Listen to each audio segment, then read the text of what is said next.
Good morning and welcome CB Danforth Brokers, and we definitely have some outside guests online, so welcome to everyone.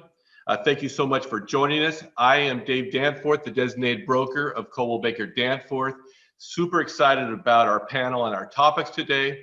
I'm going to start off with doing a little housekeeping, and then we'll get right into the meat of the meeting. So first of all, I want to introduce my team who is helping me out on this meeting.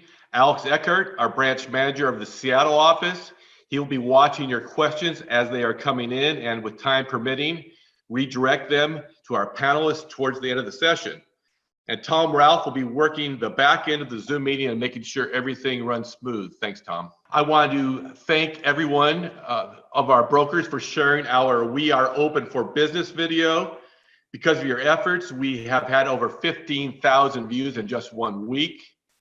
With the numbers of the deals you guys are turning in over the last 2 weeks, there is no doubt we are open for business. So please keep on sharing. And if you haven't seen our video yet, check it out on our CB Danforth Company Facebook page. And can you believe it's been 60 days since we did our State of the Market class with Denise Lones? It feels like it's been a full year.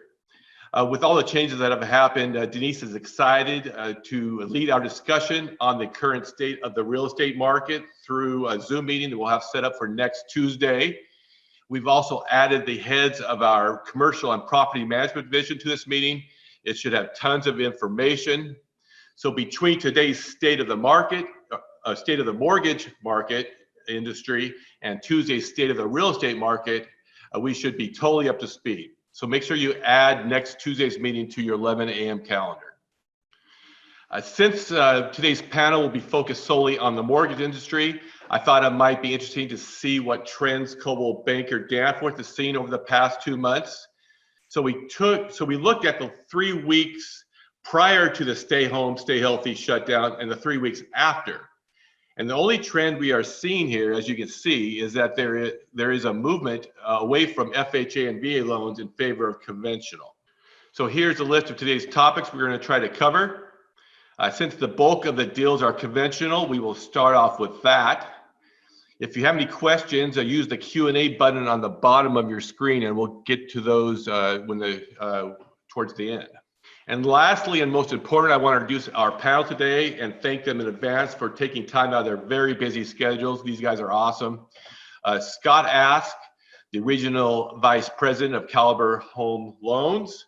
We got Don Costa, the Executive Vice President of Home Lending, First Security Bank, and Jason Nussman, Executive Vice President of Absolute Mortgage. Thanks again for all being here. All right, let's get into it. So once again, looking from the broker's perspective, let's start off with Scott. And Scott, what do brokers need to know about FHA loans right now? Well, first off, thank you for having me on the call. I really appreciate it. And hopefully I can add some good color to what's happening in the market right now. So I'll start, and I know the question's about FHA and VA loans, but I'll start by just saying, kind of giving you a backdrop of what's happening in the market. Obviously, you all know that we're facing unemployment that might reach, as high as 30% in some estimates. That has obviously put a lot of risk into this market. So with that increased risk, we're really concerned about once we fund a loan and then that point to first payment, what's going to happen to that borrower. So when we talk about FHA, VA, and government loans, typically these are loans with higher loan to value, as you all know. They tend to have lower FICO scores in some cases, and that increased risk, is really what lenders are looking at from time of execution when we fund that loan to that first payment, and are they going to be able to execute? So when we look at government loans, what's happened is a tightening of that credit box, pretty substantially. So I think you've seen some lenders move to as high as 680 on FICO scores. You're seeing overlays in terms of reserves for those lower FICO score borrowers. You're even seeing reserve requirements for self-employed borrowers. And all of this is out of the impact of what is unemployment going to look like, people losing their jobs, and are they going to be able to make that first payment when we sell that loan? So as a lender, you've seen FICOs move from, once before, maybe 30, 45 days ago, 580 on an FHA loan is now, in most cases, at least 620. In a lot of cases, it's 640 and as high as 680 for some lenders. So we're also seeing reserve requirements for those lower FICO scores. So the 620 to maybe 660 or 680 borrowers may need 6 months reserves now. And those reserve requirements are there. So we have more certainty that they can make that first payment. So when we fund that loan and we go to deliver it to Ginnie Mae, we need to be certain that they can make that first payment, because if it's a first payment forbearance, then it causes a whole host of other issues for the lender. We have to hold that loan on our warehouse lines. It eats up, obviously that capacity and that liquidity. Plus with forbearances on new loans, and we're going to get more into that later on. But with forbearances, we're advancing those payments as well to Ginnie Mae. So we really want to be cautious and make sure that we're writing, good loans, people that can make their first payment, and that's in general what we've seen with FHA. We're still able to lock those loans. We are taking forward locks, but I know a lot of lenders are kind of limiting that capacity. They've been stung by these forbearances and by some of these loans that are stuck on their warehouse lines. So people are watching that lock capacity pretty closely. And the one thing I would say about government loans that everybody needs to know is you may be working with a borrower right now and they're pre-approved for an FHA loan.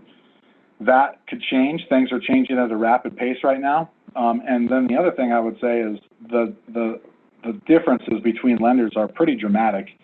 Before, I think we're all kind of in that same box where it was 580 or 600 FICO scores. Now you can see a borrower that could be approved at one lender for 620 FICO and another lender down the street 700. So you just have to be cautious of that. The differences between lender to lender are pretty extreme right now as we're all trying to navigate through this crisis. It's from a financial standpoint, obviously, the virus has, we're starting to see some light at the end of the tunnel. Things are, starting to fall. But I think from a financial standpoint, we're still kind of in the eye of the storm, I think. Things are still happening at a rapid pace, and we're trying to navigate this market. So a lot still could change. But from a government standpoint, I think we're in a better spot. And just the last thing I'll say before maybe Don and Jason have something to add to this is, about 30 days ago, government loans were really, hit hard. So what had happened is, with all this uncertainty, everything happened, unemployment shooting, skyrocketing. We saw FHA, VA rates, and all those shoot up dramatically higher. Since then, things have calmed down a lot. Ginnie Mae has came out with a liquidity facility. They've instilled confidence, with lenders on what they'll do to back up, servicers. So now we've seen rates come down pretty significantly. We're looking at rates on VA loans, that are in the upper twos on a 30-year fix. So things are improving on the government side, and they are on the conventional side, which I think Jason will talk about. But we're not out of the weeds yet, so things are changing rapidly. Thanks, Scott. Jason, are you up and ready now, Jason? I'll just add a quick comment as it pertains to down payment assistance on the government loans. I know many of you have probably utilized Washington State Housing Finance bond programs. And one of the unique challenges we have as lenders on the bond program is that typically it takes us a lot longer to sell a bond loan than it does to sell a traditional, conventional, or government loan. And right now, with the rate of forbearance, in most cases, if those borrowers forbear during the window of time from when we fund the loan to when we sell the loan, we're stuck with an unsaleable loan. And this is a rapidly evolving situation. We were joking before we started the call about how we literally had changes announced yesterday that were significant. And so this situation's changing almost sometimes by the minute. I feel like you get up in the morning, you almost don't know what you're going to walk into, right? I think to Scott's point, it is calming down a little bit, but I think we are still in the eye of that storm. But many lenders have either suspended their bond programs temporarily, or have put some hard stops on when they're going to allow those loans to fund out in the pipeline. So I would tell the agents on the call, if you have a pre-approval letter for a borrower on a bond product, you better talk to your lender and make sure that that's still a legitimate pre-approval that they can still offer to you. Because in most cases, if that's the loan they're approved for, it's because they don't qualify for anything else. Hey, Don, you got anything to add to that? I would just add, the bark might be a little bit worse than the actual bite on the government changes. Just kind of looking at our business, and I'd say it's got to be in this area similar to Scott's and Jason's business, is that, our average FICO on our government loans was over 700 already. When we look back and look at the amount of loans that are even just under 640, and we were doing loans, believe it or not, even down to 540. We did one in 9 years. At that level, it was only affected about 1% of those government loans on FICOs under 640. So the government lending is up and running. There's business there. I wouldn't necessarily shy away from it as maybe the news would have you maybe think you should. And there will be a large difference from one lender to another depending on how they sell loans. And if you have the ability to sell straight to Ginnie, you're in pretty good shape. If you're selling to a correspondent, it can be pretty rough. So if you get told no at one lender, try another, and definitely we're still planning on doing a heck of a lot of government loans in the upcoming future. Well, thanks, Don. Great advice from all three, and that was great. Since conventional loans seem to be the favorite source of loans in our brokerage, and probably you're seeing that more or less across the industry. So, Jason, take away. Yeah, you bet, Dave. So one of the questions you'd wanted me to comment on too, as it pertains to kind of the markets in general, is where do we see interest rates going? And I think the very short answer is we believe we will be in a protracted low interest rate environment for the foreseeable future. When Scott's talking about rates with a 2 on the front, I mean, it's just unbelievable. Do we see them going significantly lower? There's not a whole lot lower that they can go. I mean, we may see a little bit of downward movement, but the short answer is protracted low interest rate environment. And we're even hearing people prognosticate that rates are going to stay low into 2023. I mean, look, I don't believe you can predict anything that far in advance, but we think we're going to be a low rate environment. Conventional lending, very viable, healthy. There's 2 important buckets, though, to think about and be aware of when it comes to conventional lending. There are 2 loan limits that we deal with. There's in the Tri-County area, the conventional loan limit's typically $510,400, right? And then we can do what's called a high balance loan, which is up to $741,000. The liquidity for those 2 buckets is different, okay? So when you hear that the Fed is out there actively buying mortgage-backed securities and pumping billions of dollars into the market, that is going in for all intents and purposes in the conventional and government low balance markets, right? It's not necessarily addressing that high balance bucket. Now, the agencies will allow us to sell a small amount of high balance loans to them, but there's some hard stops. And when we hit the hard stops, and for all of you on this call, we're in the Puget Sound area, right? We have a lot of high balance and jumbo loans. The secondary market for high balance loans, similar to what Don was talking about, if you're selling through a correspondent versus Ginnie Mae on the government side, is significantly less liquid. And so we're seeing a lot of pricing impact on those loans that we're struggling with. Quite frankly, that's a challenge.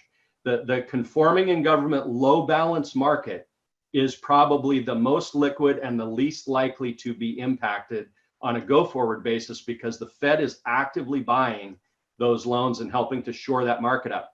Now, ironically enough, when they first started doing it, they overcorrected the car.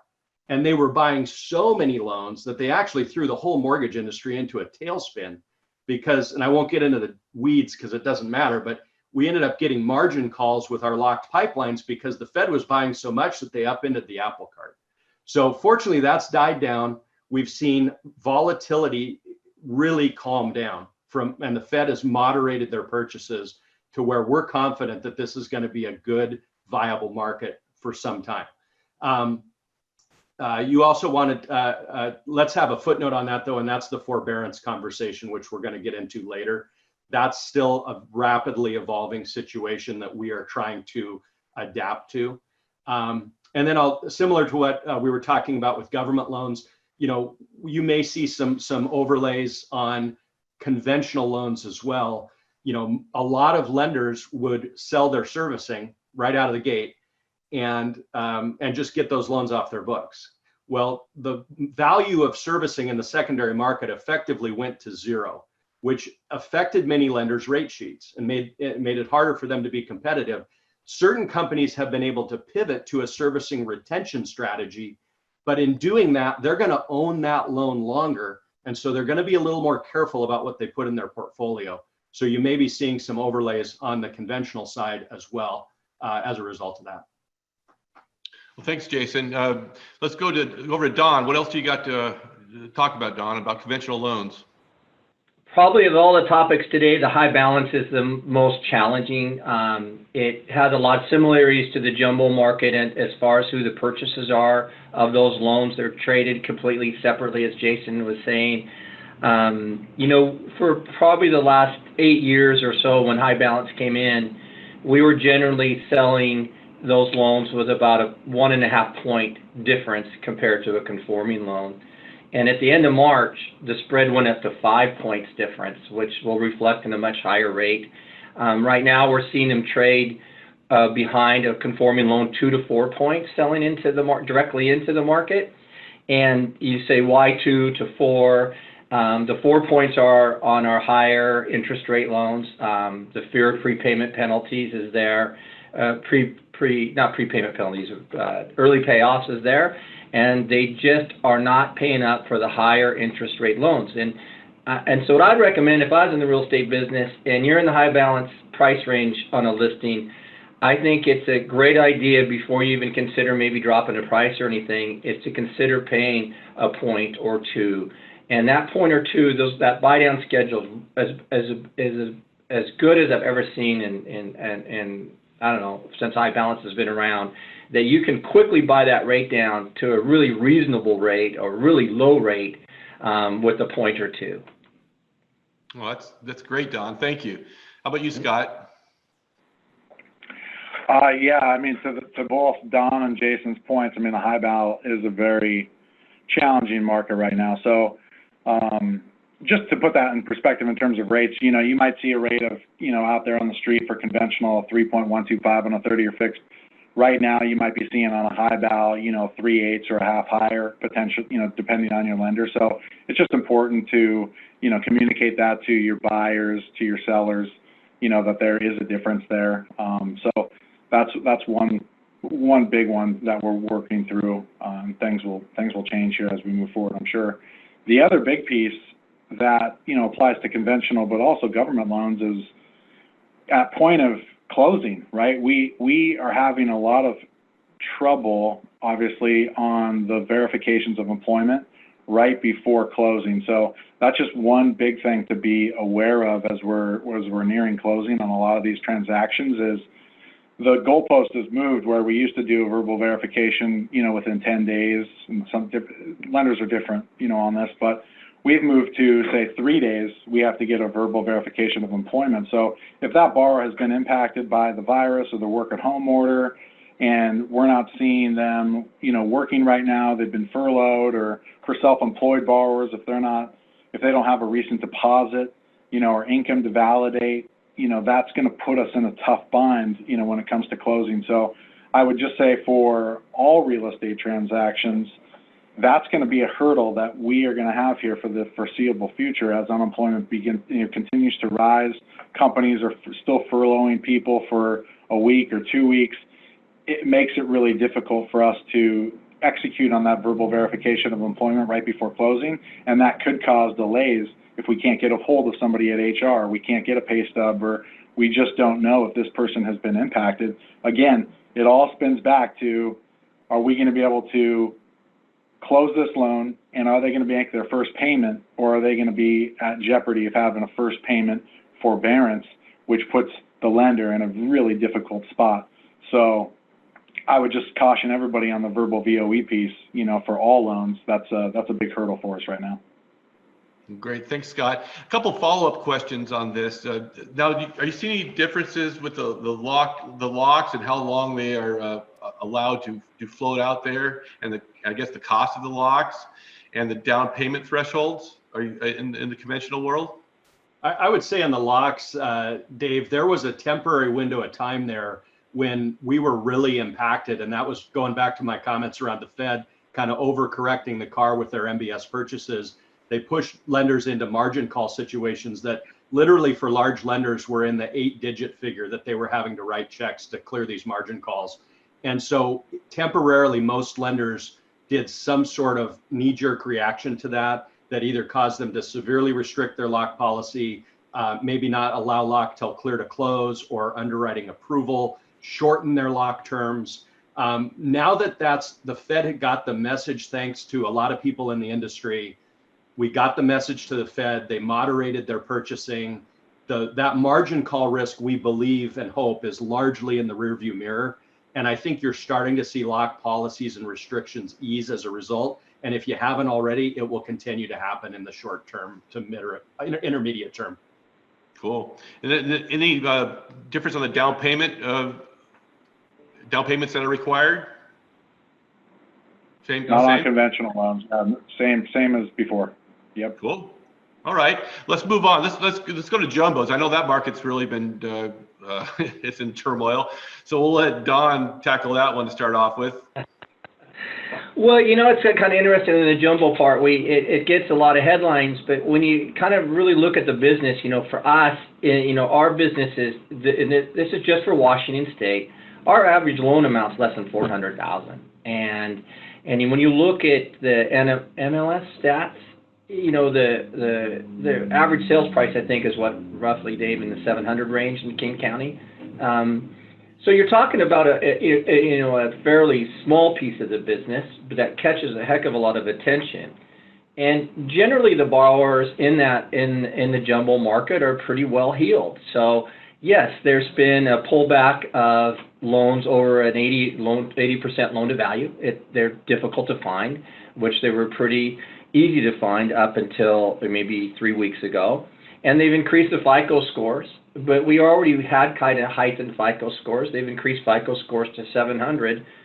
But you know what? Almost all of our borrowers, for us, and I'm sure it's the same with Jason and Scott, our borrowers overall were already putting 20% down or more and already had FICOs well into the 700s. Our average jumbo FICO score over the last 12 months was 762. Oh, geez. So, yeah, but it has been, there is a big change. The aggregators who are purchasing these loans from lenders like us that you don't keep in your portfolio if you're a bank, some have just said we're no longer buying at all. So one of the biggest ones out there was Wells Fargo. We were all selling loans to them, and they have just simply said, we are done. And another aggregator was a place called Redwood Trust that we'd sell loans to, and they just one day closed their doors. And it really happened quick. But so there are some lenders who sell correspondent who are no longer in the jumbo business for a couple reasons. One is it's difficult to find, and two is the fear of funding a jumbo loan. And what Scott has been saying is maybe a week later a borrower requests a forbearance by chance, and you're stuck with this loan on your books with a $1 million loan with really nowhere to go. But in general, there's a retail market out there. The big banks still have good jumbo access. The big lenders, I'm not a big lender, but where you happen to be a bank, so we have jumbo access. And I'd say it's generally, it'll affect some loans, but by far it's not a healthy market, but it's a market that's there. Well, that's good news. I was thinking it was worse than that. Let's move on to Scott. What are you seeing in the jumbo? Yeah, I mean, similar to what Don said, it's not a huge piece of the business, but it's still definitely something that has been impacted, and it's impacted us, right? We sold a lot to Chase and to Wells Fargo. We still have a few other different outlets. There's some broker options. And we anticipate bringing several of these, jumbo investors back too. So I feel like it's going to be a relatively short timeline for some of these jumbo investors to come back. We're talking maybe, another, 30, 60, 90 days, but we'll have to just kind of wait and see. But there's other options, right, too. So we still have, the high balance and then maybe doing a second. There's other ways to help those borrowers that need the $800, $900, $1 million loan. So we still have outlets for those along with some broker options. And I do think that as we get through some of this first payment forbearance risk with unemployment spiking, once that all calms down, we're going to see jumbo come back into that market, into the market, and we should be, more closer to business as usual. So. Well, thanks, Scott. That's encouraging. I know, Jason, you guys do a lot of East Side lending. So what are you guys seeing? Yeah, I mean, I agree with what both Don and Scott had to say. I mean, I also think that the worst of the product restrictions, investors closing their doors, et cetera, is in the rearview mirror at this point. I think that, to Scott's point, it will open back up. I would just tell your agents on the call, a best practice that we're kind of recommending with our loan officers is, let's make sure that borrower's got at least a dual investor option, meaning unlike a conventional loan where we're just going to sell it to the agencies and not worry about it. If somebody closes their doors, do you have another jumbo investor you can sell that credit profile to? And I just think that's just a good, prudent best practice right now. That doesn't mean that we shouldn't do the loan if we've only got one option, but it means there is a higher degree of risk there. But again, I think we'll see this continue to open back up as we go forward. Well, thanks. And we've heard this word forbearance already mentioned before we have discussed it much. But to be honest with you, I never really heard of it. I didn't know what forbearance was when I first heard it. I guess thankfully, right? But Jason, will you enlighten us a little bit on forbearance and what we need to know about this at this point? Yeah, so do I have an hour or an hour and a half to go into this mess? No, I'll give you kind of high level, guys. So first off, just to make sure everybody's clear, for the CARES Act came out and allowed for borrowers to request forbearance if they were impacted by COVID-19. Unlike in the financial meltdown where they had to prove hardship, under the current CARES Act, they just have to state hardship. So the barrier of entry to forbearance is much lower than it has been in the past. There's a lot of misinformation out there about forbearance and people not fully understanding when they forbear or request forbearance, what are they really requesting and what are they getting? Essentially, they're allowed to defer their payments for up to a year, but this is by no means a payment holiday, right? They have to pay that money at some point. And servicers can there's a number of ways they can structure paying those payments. It can be a lump sum at the end of the forbearance period, right? And I've seen letters from servicers that say, for example, your forbearance is approved, your payment on May 1st is 0, June 1st is 0, July 1st is 0, August 1st is $8,800. Now, arguably, there's very few people that would be a good solution for, right?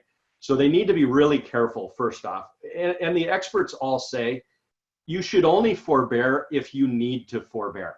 Don't forbear just because you can, because the hurdle is low, because you're gonna have to pay that money back. They can also structure it as an amortization over the remaining life of the loan, which means a higher payment. They can extend the loan term, so the servicers have some flexibility, but that money's gonna get paid back. So the rule of thumb is, if you need it, you are under financial hardship, you can't make your payments, it's a viable option. If you can afford to make your mortgage payment, make your mortgage payment, because there is an impact to this. The second piece I want to touch on is a little bit of the impact on us as lenders. So you guys all understand what a big deal this is.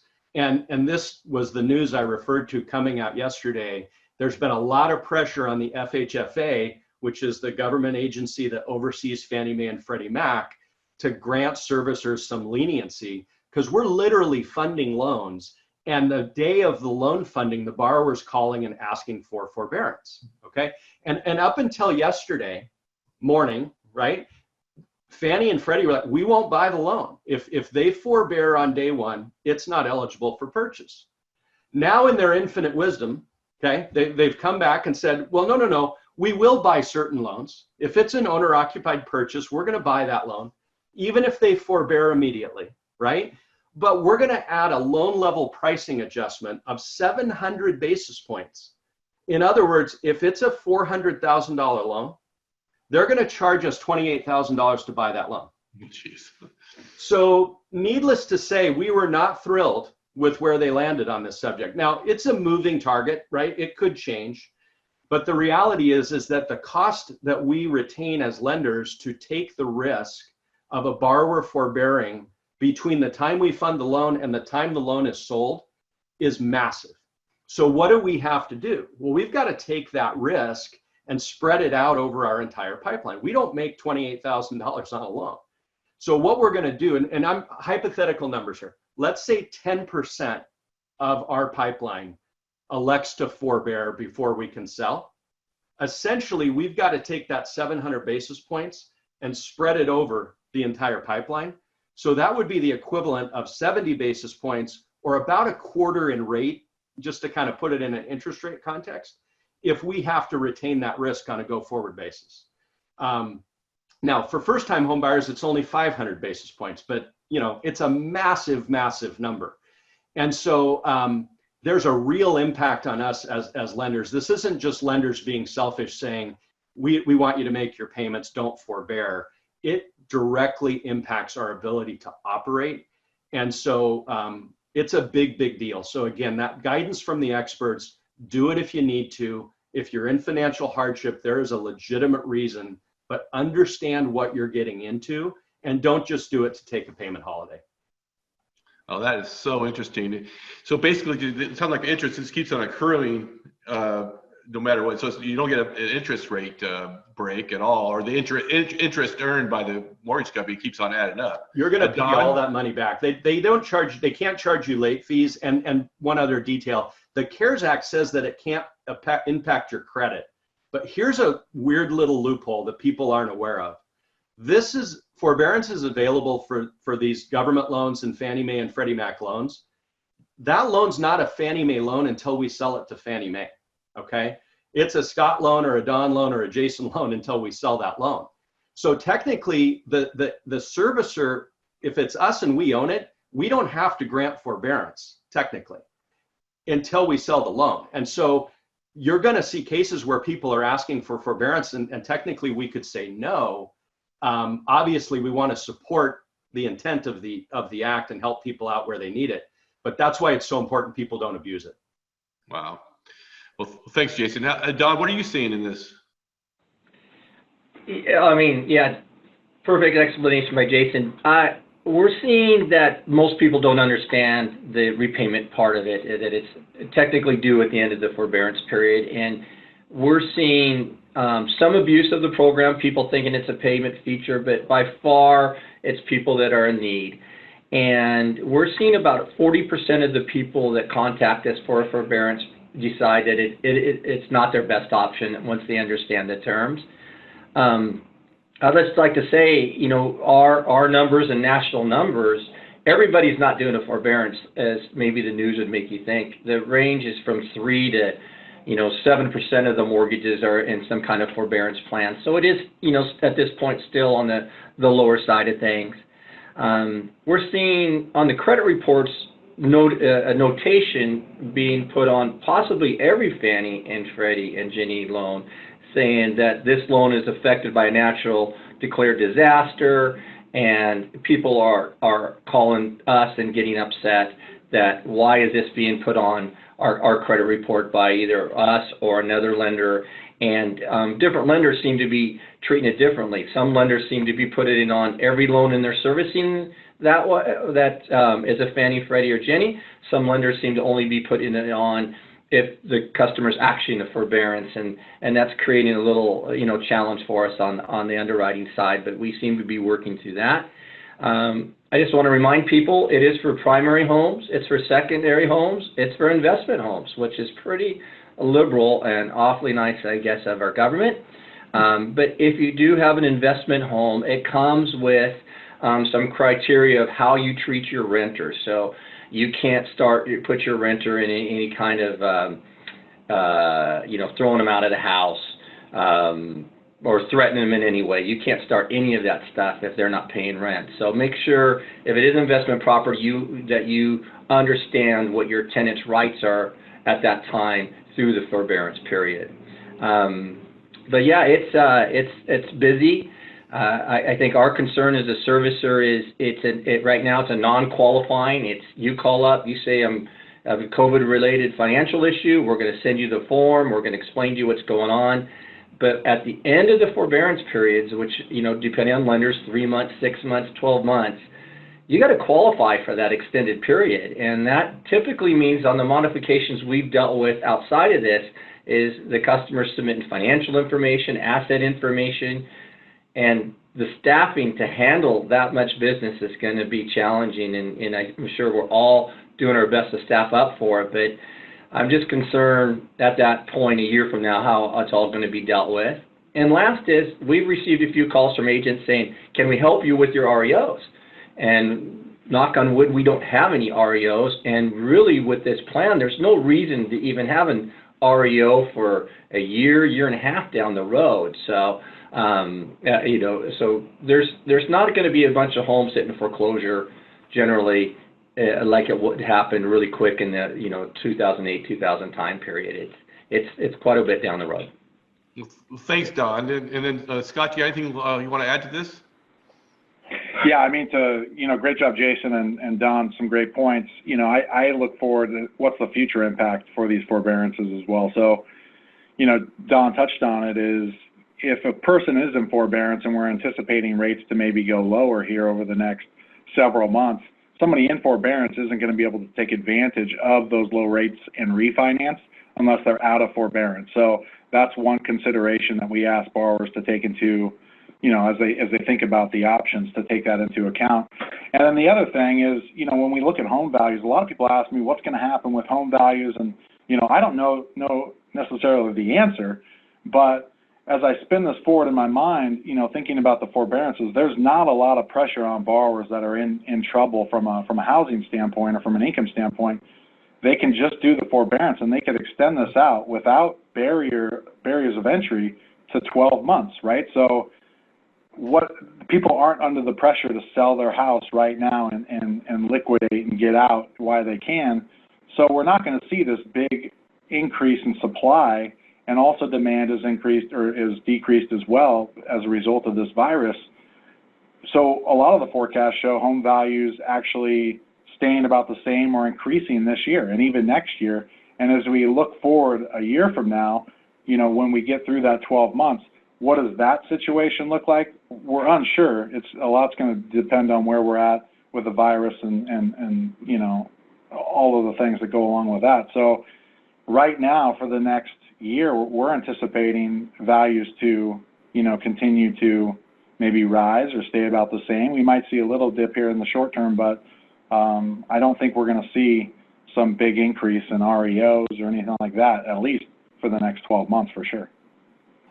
Well, perfect. And that was your comments are kind of a lead into the next subject of appraisals. And I'll start off with you, Scott, but talk about the turnaround time and then the valuation if you're seeing any issues with the appraisals coming in low and causing havoc with the deals. Yeah, so on appraisals for both conventional and government loans, we've seen relaxed standards in terms of having to do a full interior-exterior appraisal. A lot of times, that's still our preference, is to do an interior and exterior full appraisal if it's required by the underwriting system. So if we are required to do that, if the appraiser can get in, maybe the property's vacant, we do still want a full appraisal. But a lot of times that's not the case. Somebody's still living there, and we have been able to do desktop or exterior only appraisals.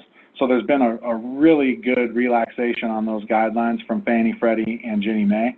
So that's helped out tremendously. When we talk about values, I haven't really seen a big impact on values coming in. I'm not getting a lot of reconsideration of values, things like that coming up through me for approval. So what we will see is if we do an exterior only appraisal or a desktop appraisal, we could see a lower value, and then maybe we have to end up turning around to do a full appraisal. But again, with the limited supply that we're seeing and demand, kind of moving in lockstep together, values I think are pretty consistent, and we haven't seen a dip. And I don't know if Don or Jason, would agree with that, but we haven't really seen a dip in our market. And then the other thing is, with turnaround times, obviously for purchase appraisals, things have, fallen, right? There just isn't as many purchase transactions as we move through this virus. Refinances have seen a lot more property inspection waivers, and that's by design from Fannie and Freddie, giving those to us when we run AUS. So there's a less need for, appraisers and appraisers going out. So I think demand is still really high for refinances, and there's still a lot of activity, but I haven't seen turn times be really impacted by this at all. If anything, we're seeing turn times maybe improve, just as purchases have kind of fallen off here for a little bit, and refis, we're getting a lot of property inspection waivers. Well, that's interesting, Scott. If our agents are going to do anything about it, they seem like they're getting more and more active out there, so hopefully they'll keep those appraisers going. Jason, what are you seeing with appraisals? Yeah, the one point I would just mention to the agents on the call, because I think it's important, where we are seeing appraisal value issues is in escalation situations. So we've had a couple cases recently where there have been multiple offers, the property gets bid up significantly above the list price. To Scott's point, it's a supply and demand issue that's driving that, right? But be sensitive that when you escalate significantly above list, your likelihood of getting a low appraisal probably increases exponentially. And so just because remember what the appraiser's doing, right? They're looking in the rearview mirror at comparable sales over the past 6 months. So the value of a home to a buyer today is not always going to align with what the comparable sale data over the last 6 months will support. I would agree with Scott. I'm not seeing values decline, and I'm not anticipating. I think you might see some dips here and there temporarily, but I think the overall supply and demand equation in our market is going to underpin values and keep them strong for the foreseeable future. We just got too many people that want houses, right? Which is great for everybody on this call. But I would be cautious in escalation situations and really look at, comparables out there. Have your lender review what you've got. If you're a listing agent looking to put a property on and you get into an escalation situation, send us some comps and let us weigh in on it, because we're pretty good at looking at it and figuring out within a fairly small degree of error what that appraisal is likely to come in at. Nice. Great advice, Jason. How about you, Don? Do you got anything else to add? Maybe just, what Jason said on the comps is exactly right. Look at your comps. I would say in general, it's not a stretched spring market, maybe like we've seen in the past. And we've had a few low appraisals, and we've gone back to the agent for the comparables, and they weren't really able to support either the bumped up value or the aggressive maybe price on it. And, we were able to negotiate through there. But generally, with the right comps, as Jason was saying, we're having no value issues, or very few. Perfect.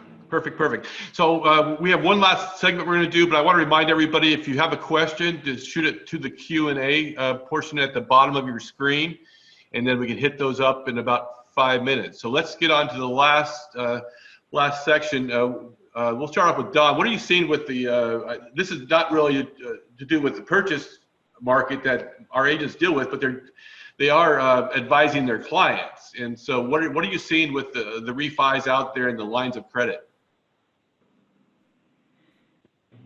Yeah, to me, we always feel like having a home equity line of credit is something every customer should have, just in case of an emergency coming up. And I don't think most people listen to that advice, but when the emergency did come up, our request for home equity lines of credit has skyrocketed. Really, we've maintained the same underwriting standards. Values are holding. The people that are applying for the lines of credit are generally well employed and doing fine, so we're not seeing any kind of pullback there. I remember in the 2010 era that banks were cutting, closing lines of credit and pulling back on the amount of the line that we're doing. We're not seeing that at our bank, nor am I hearing about that anywhere. So I would recommend to everybody and anybody that while you're in good financial shape, get your line of credit set up. It's there to draw on usually for 10 years. You pay a small fee of maybe $75 or $60 a year for that access, and you pay no interest unless you draw on it, and you'll sure like it if you need it. Great advice. How about you, Scott? Yeah, to Don's point, I mean, home equity lines of credit, things like that, are usually impacted with when values are falling. So we're not seeing the values fall right now. Values are holding strong. The access to home equity lines of credit has still been solid. I haven't even seen any changes to really overlays or guidelines from the companies that we use for home equity lines of credit. So I don't think there's really any issue accessing those right now. Now, if we spin it forward and values do drop, then that's where you're going to see lenders, cut back and limit the loan to value on those. But at this point, it's business as usual with home equity lines of credit. Perfect. Thanks, Scott. Jason, anything to add? I'll just add on the refi market. I would encourage, your agents. This is a great reason to check in with your customers and be an educator with them and add value to them, both as it pertains to maybe the forbearance conversation versus a refi conversation. And I don't just say that selfishly as a lender, but I've always believed in my career that adding value to your clients wherever you can is going to assure you of a long-term successful relationship, right? So oftentimes when you're adding value in a way that doesn't directly pad your pocketbook, it makes an even stronger statement. So I would encourage your team to reach out to their database and educate the consumers about forbearance. There's a lot of bad information and misinformation that's out there. There's a lot of opportunity for borrowers to save money by refinancing that maybe resolves the temporary financial pain that they're in, assuming that they're not unemployed or temporarily furloughed. To Scott's point, I'll just echo, we are seeing cases where we've got clients in a refinance process who are laid off during the process, and we're verifying employment within a few days of closing to make sure we don't have that first payment default or forbearance. And so it's a little bit tougher from that standpoint for folks that take a hit while we're working on it, but they should still be exploring it as a very, very viable option. Nice. Well, that's great advice. Thanks, Jason. All right, so we've gone through our main topics now. Let's move on to the Q&A section of our meeting, and I'm going to turn this over to Alex. He's been keeping track of your questions coming in, and he'll go ahead and direct them to the panelists. Yeah, sounds good. We had some good questions come in from the audience. Several people have asked, and I think Don already touched on that earlier, but with a recession potentially coming down the pike, do you guys foresee a wave of short sales or foreclosures in the near future? Yeah, I think both Don and Scott touched on it. Supply and demand, and let's remember too, I mean, for those of us that were in the business or around the business in 2008, well, some of this feels similar, and I'm going to just go on the record and say I'm sure Don and Scott are having the same PTSD that I'm having with some of the things that are happening in our business. It's for very, very different reasons this time, right? So I think the key takeaway is, well, you have strong supply and demand, you're going to have a strong housing market. And I don't see, well, you're going to have some people that are going to find where they need, it's a foreclosure, it's a short sale. Because of the forbearance rules, that's probably a year down the road. And hopefully they can get back on their feet. And I don't think it's going to be anywhere near what we saw, not even close to what we saw back in 2008, 2009. Okay, makes sense. All right. Next question is, have you guys seen an impact on bridge loans during COVID-19?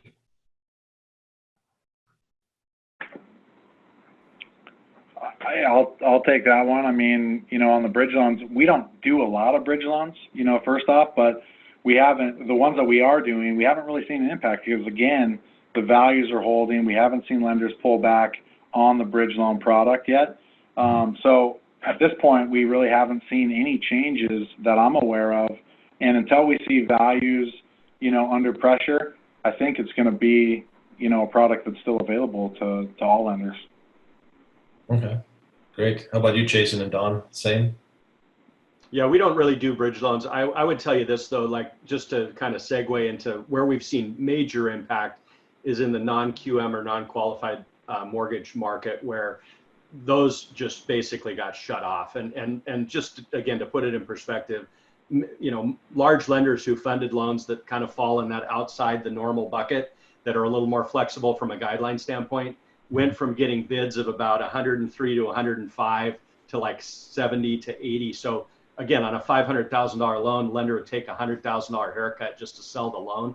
So that business has been largely shuttered. So if you've had clients that you've been able to do some more creative outside the box loans on in the past, don't assume that that market still exists. Gotcha. Yeah, we're open for bridge loans.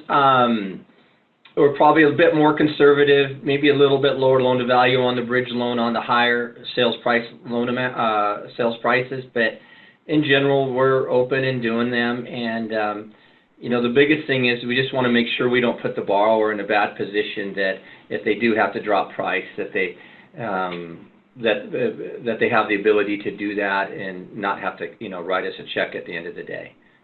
But they're there. Got it. Great.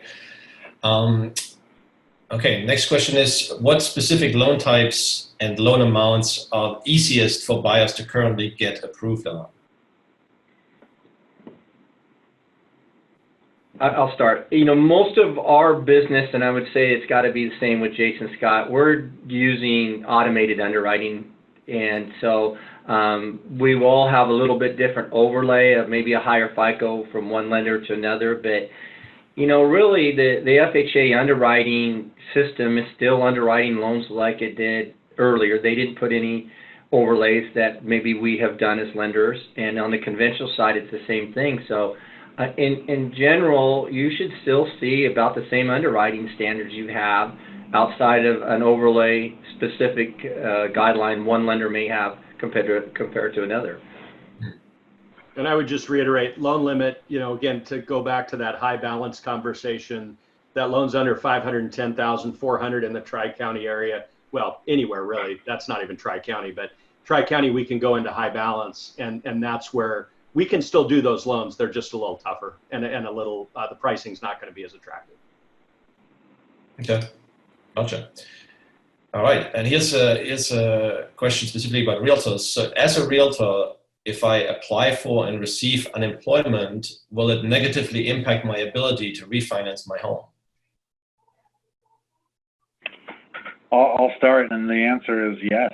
Yeah, it will, 100%. So with unemployed, or even kind of as a self-employed business owner, as a realtor, if you don't have any active commission income coming in, that could also prohibit your ability to refinance too. So unemployment, there's no way we can proceed on the refinance at this point. And then from just an income standpoint, if that has been impacted here over the last 60 days and continues to be, that could impact your ability to get that refinance done as well. So Makes sense. Yeah, great. Next question is, are there cashback refinances available with just a drive-by appraisal? I don't believe so. no. Those are full appraisal only on cash out refinance transactions. Okay. And just be aware too, on the cash out refis, we have zero. We talked earlier about the prohibitively expensive first payment forbearance impact on us as lenders. We have zero on cash out refinances, so we're retaining all of the risk. So there is going to be a degree of caution applied there. Okay, got it. Someone else said they have a listing and they received a pre-approval letter from looks like an online lender for a $900,000 VA loan approval with 0% down, and they're wondering if VA can't even go that high. $900,000. Yes. They can. There's not a lot of investors that are interested in those loans right now, though. So I would say there's, the pricing is probably going to look a little higher than what you're used to, and there's just fewer outlets. But yeah, the VA eased up on that recently. What's the limit on VA for the high end? So technically there isn't one, but from a practical standpoint, I was talking to one of the largest VA originator servicers in the country, and they're like, we had one for like 2.4 million, right? And they said, well, we can do it, but we've never done it. Because when did this, guys, I don't remember when that went into effect, but it's within the last, what, 90 days or thereabouts? Yeah, the Blue Water Navy law, I think, came out in December or January. Yeah. So investors are still kind of absorbing it, and there's not a ton of appetite for those really high-end VA loans, particularly $2.4 million zero down. Right. I'd say most investors have capped it at $1 million, and you'll see a few going up to $1.5 million, and then past that, it's going to be pretty tough. Yeah. Excellent. Well, we're kind of running out of time right now, so let's do one more question, and then we'll say our goodbyes. Okay. Alex, any more? Yeah. Next question would be, will servicers have a problem to carry a loan for 4 months? How much do they have to have in reserves to handle that? Is it still easy for them to do that, or is it kind of turning into a disaster? It's a massive cash drain, right? So the short answer is there's not a number per se, but it's a massive cash drain. And just so we're, what you're referring to is that servicers are required to forward a payment to the bondholder, regardless of the fact that they may not be receiving payments from the borrower. And so they've eased up, and there's some flexibility in there. But when you think about 4 months of payments across who knows how many loans, it's a major cash drain and impact on the servicer. Fortunately, the FHFA was basically giving the whole servicing industry the finger until recently, where they've eased up a little bit, but it's still not where we really need it to be viable.